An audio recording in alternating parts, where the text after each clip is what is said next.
Deyirlər o hava ilə o Araz şeirini oxu, zaten.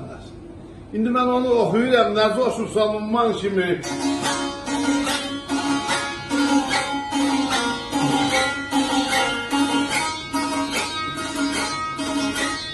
Hünkârlar bana gəlir,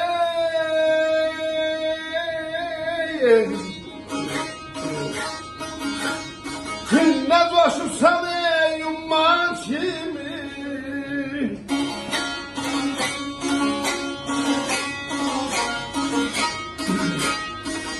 Kaşı gözüye kalacaklar, kaşı gözüye kalacaklar.